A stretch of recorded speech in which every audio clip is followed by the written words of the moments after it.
everybody. It's the Rob from Kiss 106 and 103GBFRocks.com alongside my tag team partner in podcasting, the Punjabi Prince himself, Jerry Valeri. Good morning, Jer. Just don't put this prince inside a Punjabi prison. Ooh, exactly. Well, we'll get a half a star from Meltzer. But if that match got half a star, it probably got overrated. That was a real drizzling pooper. Yeah, that whole Battleground show was just a mess. How's it going, pal? The best part of that Punjabi prison thing, I think you're the one that sent it to me. There's a picture that people in the crowd sent and put online, and like you couldn't see. There was so much bamboo in the way, and you couldn't see anything. You couldn't see what was going on in the ring if you weren't watching on television. There's other things I love about that match where there was a great shot of, I want to say it was Khali. He's pulling someone through the bars, which like perfectly showed that you could fit through the bars. Anybody would fit through the bars, not just the Singh brothers. Yeah, right, exactly. And another thing I love, that despite all of those obvious flaws, that was the second Punani prison match. And no matter how bad that match was, that was also like the second best match on the card. Like so I'm a little nervous about today's episode. You think we could just say the same thing over and over again? Me too. Yeah, but we'll see what happens. You never know. Just in case we end on a note, sometimes we say something and we just end, and that's the out. So just in case that happens and I don't have another opportunity, I want to say, and this is from two radio guys that think that saying happy birthday on the air is the dumbest thing on the planet. Happy birthday to Rob on Saturday. Oh, thanks, pal. I appreciate you saying that. Happy birthday, pal. Oh, that means a lot. Thank you, Jerry. You share a birthday with Liv Morgan, Tatanka, and Dan Severin. I didn't know Dan Severin and Liv Morgan. It's a new one, so... If you'd been born just a day earlier, you'd be sharing a birthday with my hero, Mick Foley. I was 25 minutes away from being born on the 9th. What's good on the 9th? No, Tanara Conti. So you're good to go, pal. I still hang my flag on Tatanka. Tatanka's the one to go with. Today, happy birthday to Drew McIntyre. Happy birthday to Ahmed Johnson. Ahmed Johnson. Oh, I love... have you ever... There's like this YouTube channel that like they put up Ahmed Johnson promos, and they put like subtitles, but the subtitles aren't right. Like they're obviously not right. And yeah. I love like the lip syncing stuff. But the opposite. Yeah, it's very funny. So happy birthday, Ahmed Johnson. Happy birthday. So here we go. The super Saudi Showdown from Saudi Arabia. I mean Jeddah. Correct. The standalone country that has nothing to do with anything else politically, just Jeddah. By the way, I have 10 matches. 1, 2, 3, 4, 5, 6, 7, 8, 9. And I have a good old-fashioned Ty Dillinger 10 matches as well, pal. Awesome. Where do you want to start? By the way, the show's at 2 p.m. Eastern, 11 p.m. on the West Coast, or 11 a.m. on the West Coast. Okay. Or as Goldberg calls it, Friday night. Or as Rob, unfortunately, is going to call it Sunday, probably night. Oh, boy. No spoilers, everybody. Don't spoil this for Rob. Okay. Well, okay, yeah. Actually, I appreciate that. That works for me. Just know that it's been a weird week for me. And although I do not predict that there will be spoilers to give, because I think that while I will not argue with you anymore that this is a house show, I will listen. It is definitely going to have WrestleMania production quality, fireworks out the wazoo. I mean, it's going to be something to see. It's going to be a spectacle. I just think from a storyline and booking perspective, we're going to get some pretty vanilla stuff. Well, history has, I guess, kind of proven that. I mean, I guess there's some, I mean, like, look at the Shane McMahon thing. Like, that whole thing was born at, I think it was Australia, But yeah, nevertheless, like that was born on one of these shows. yeah, but not a Saudi show. But I do agree with you. So let's start on the kickoff show because they're having a kickoff show from Jeddah. Jeddah. Just Jeddah. All right, that kickoff show I have as, or I guess the match on the kickoff show, I have as the Usos taking on the Revival. Absolutely. Would you like to go first, sir? I don't care. I can. I didn't put much thought into it. I think that it's the Usos. I think that the Usos are a huge name. I think that's really what it boils down to with a lot of these matches in Saudi Arabia. And I also think that the Revival is a team that they see as, if anything, lackeys for Shane McMahon and will lose. Well, I agree. The Usos are the name on my paper. This is not I'm trying to think of who oh, never mind. That's why I forgot. I'm trying to think of who the champions are, but it's Ryder and Hawkins. Right. They're totally pulling a Brock Lesnar. They won the tag championships and haven't shown up on Raw since. Yeah, which is a little frustrating, but okay. I also have the Usos. I just feel like, while I don't know if I agree with everything you just said, I will just say the Usos feel like the bigger team to me. Yeah, I agree. I absolutely agree. The next match I have, let's just get the easiest one on the card off the list. Lars Sullivan versus the Lucha House Party. I have no problem saying that this is a glorified squash match, and they're trying to push Lars Sullivan to the moon. Whether or not it will actually happen, we'll see. They may have to fake the moon landing like we did in 1969. I pick Lars Sullivan. I also pick Lars Sullivan. And do you really think we faked the moon landing? I absolutely do. Wow, I didn't know that. Yeah, I absolutely do. Listen, that's like 30,000 or 3,000 miles away, and since then we've only gone 300, and because we can't seem to get that far again, but we could get that far in the 60s. They faked it because they couldn't let Russia get there first. They couldn't let it happen. Interesting. I would never have thought you believed that. I'm not the biggest on conspiracy theories. Like, I don't believe that 9/11 was an inside job and all that business, but I do believe that the moon landing was faked, and I do believe that Magic Johnson never actually has or had HIV. I think that he was paid to bring awareness to it in inner cities.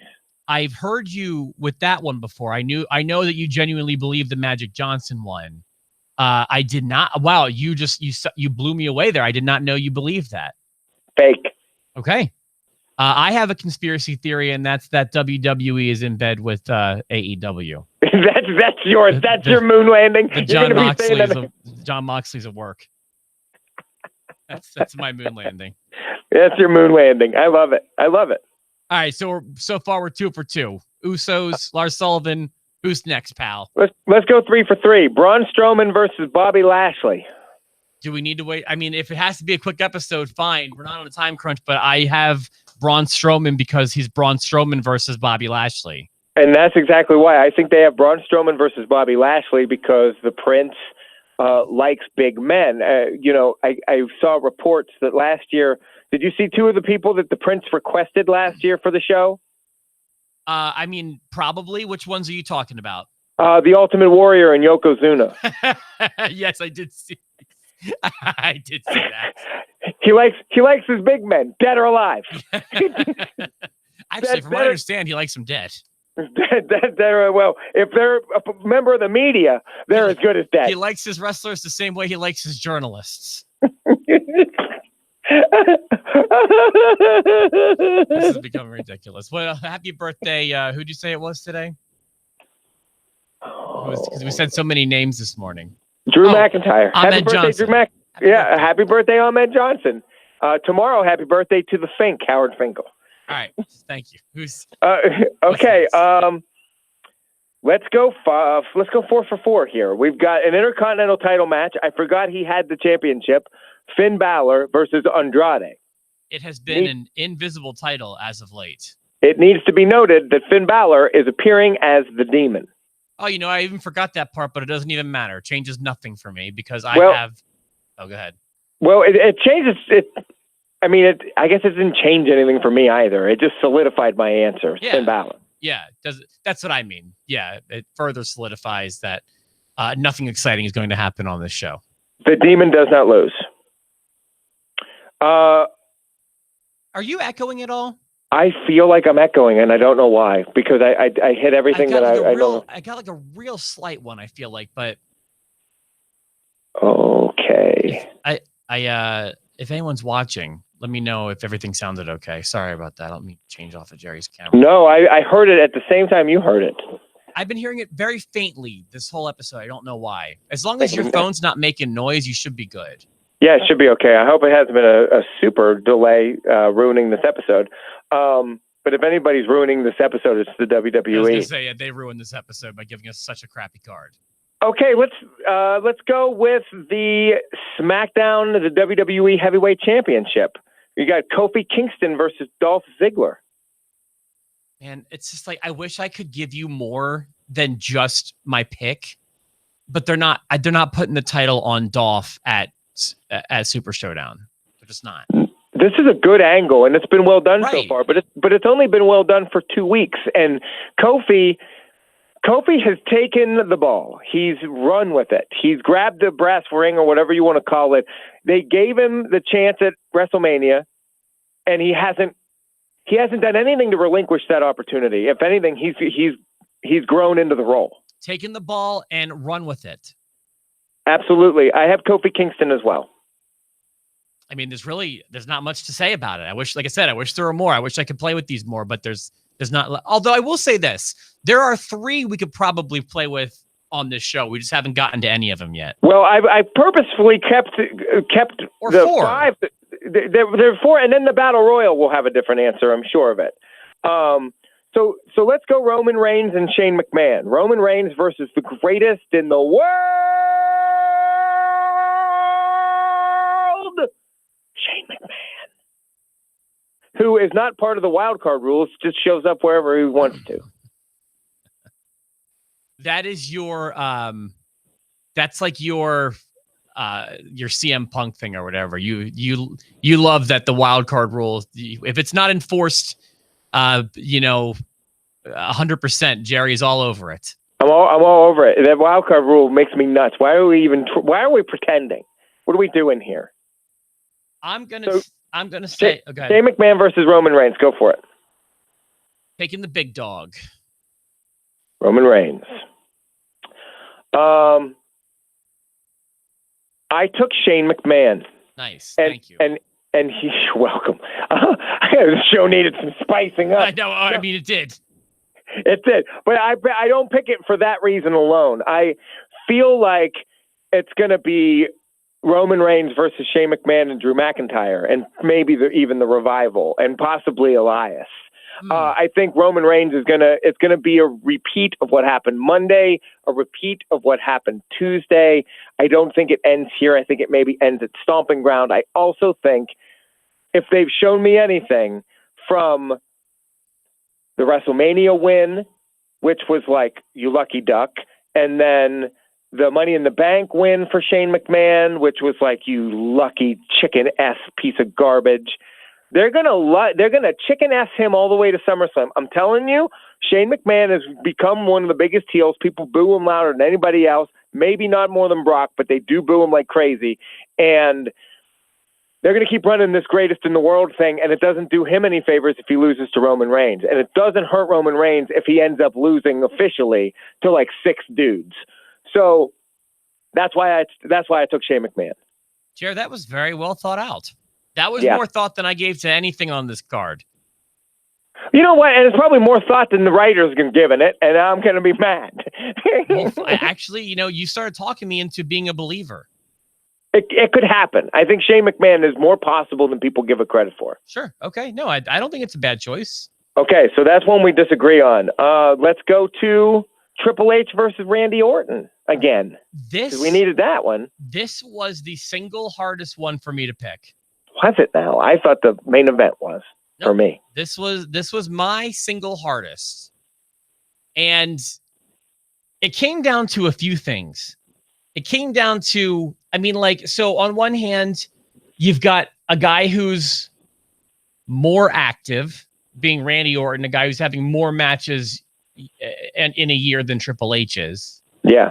Versus a guy who long-term is probably a bigger name.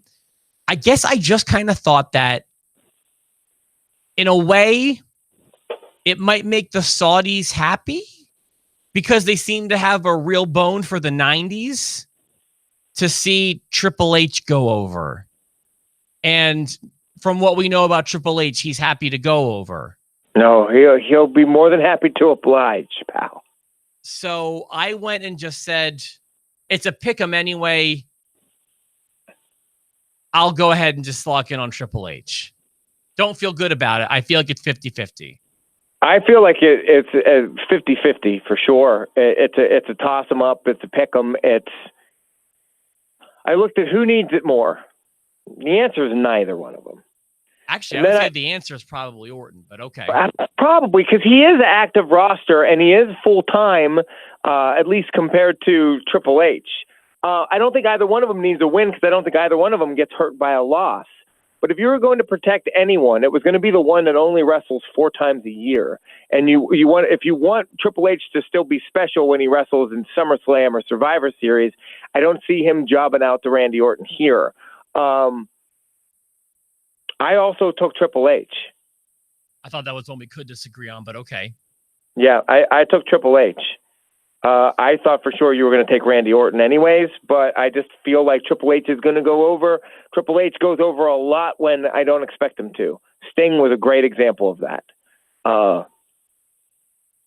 Yeah, he's going over here. I think the Saudis love them some Triple H. They love them some 90s. That's a really good way to put it. Yeah, so that's why I went with Triple H too.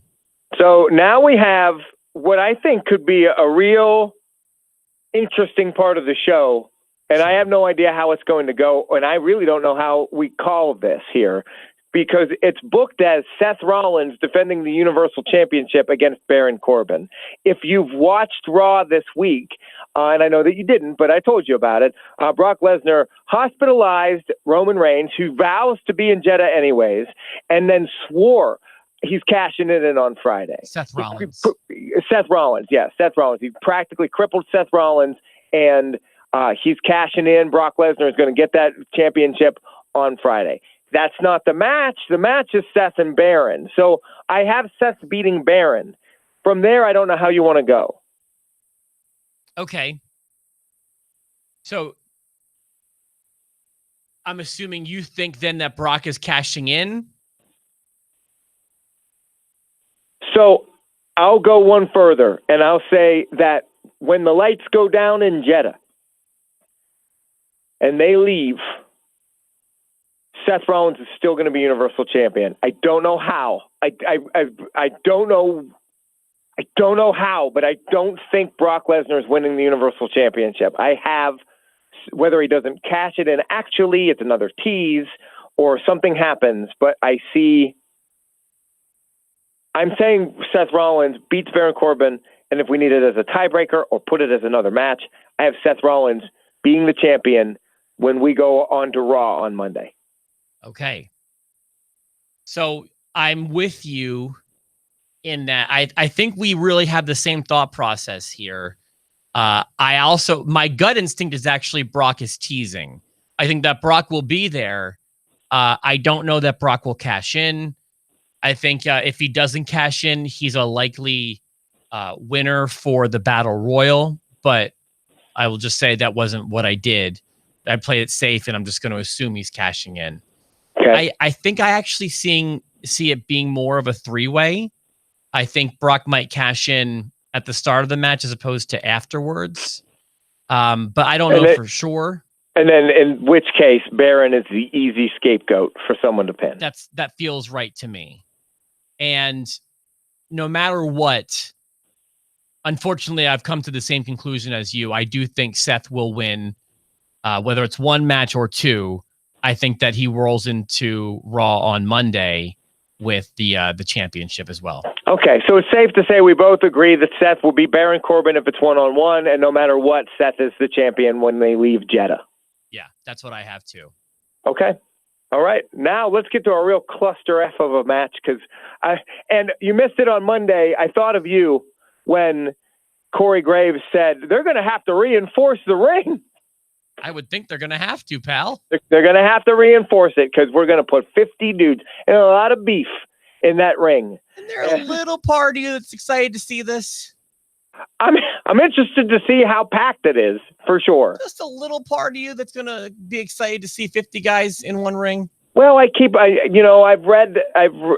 been hearing and I've read about some of the, I don't want to call them NXT call-ups because they did this for the Greatest Royal Rumble. It's not really a call-up, though. I think some NXT people are going to show up and then just go back to being not there anymore. I think you're going to get a couple surprises, but I think that I want to say Stone Cold's going to win the Battle Royal. I'd love to. Stone Cold's not going to be your surprise. Adam Cole will be like your surprise. You're not going to have a Stone Cold show up. So yes, I'm excited. It's very daring of you, Jer. I'm excited. That's what I thought. Okay, I am too. Plus, how long I think it's going to be a mess. I think it's a mess to book. I think it's going to be a mess. How long can a battle royal really last, especially with 50 guys in there? I'm also curious, how many times is R-Truth going to lose the 24/7 championship during this battle royal? Or during the whole show? I feel like there's a potential. Sure. Also, do you think, is it just going to be one ring? I just feel like that the math doesn't add up to me, but we can, you think it's just going to be one ring? That's the only indication we've been given. Yeah, I feel like they'd be saying they're going to be 2 rings. Yeah, I just don't know, but I can't see, even if you had 50 of the 205 Live guys, I don't think you can fit them in one ring. Yeah, and I assume you're going to see some real beef in that ring. You're going to see some big dudes. So I've got a prediction, and I've got a reason for my prediction. Let's hear it. It's a shallow reason, but a reason nonetheless. I went to WWE.com. I pulled up the entire roster, and I asked myself, who is the biggest omission from this show? Oh, God, we did the same thing. We're going to have the same name. I know it. And what I also like is, well, we haven't given any indication as to who's been likely to win this. So I wonder if we came to the same name. Oh, my God, we did. We did, didn't we? I think we did. Do you want to do it on 3? Sure. 1, 2, 3. AJ Styles. Oh my God. Come on already, WWE. You're making me sick. All right. So what match just became more interesting? What's the one match you disagree on? Roman Reigns and Shane McMahon. That's going to decide the lock of destiny. Well, who knows? We have one more, and I've heard it's the main event. Oh, okay. Yeah, I guess we do, don't we? I know which one you're talking about. We have The Undertaker and the no-selling Goldberg. Oh, yeah, you're right. Okay, I was thinking, my brain was somewhere else. I'm sorry. What did you think? I thought we still had a Kofi Kingston match to talk about, but we already did that one. Well, I pick him twice. I think this Undertaker Goldberg match is just as much a pick 'em as that Triple H and Orton one. This was the hardest one for me. I have an answer. I do too. All right. This one, I have no idea what you're going to say either. Okay. I also will say, I thought for sure I was going to pick the other guy, but when I sat down and thought about things, I changed my mind today. And I flip-flopped a little bit, just a little bit. And then I was like, you know what? I'm locking in, and I'm locking in confidently. All right. I won't say I'm confident, but I will say I feel pretty good that Goldberg is going to take his last ride in Jeddah. And I say Undertaker wins. Could be a schmaz, but schmazes don't count for anybody. Schmazes are no good for anybody. And it's the main event. You can't main event me on a schmaz. Someone will get beheaded. You can't do that. I mean, I'm also coming from a position where I didn't see the promos this week.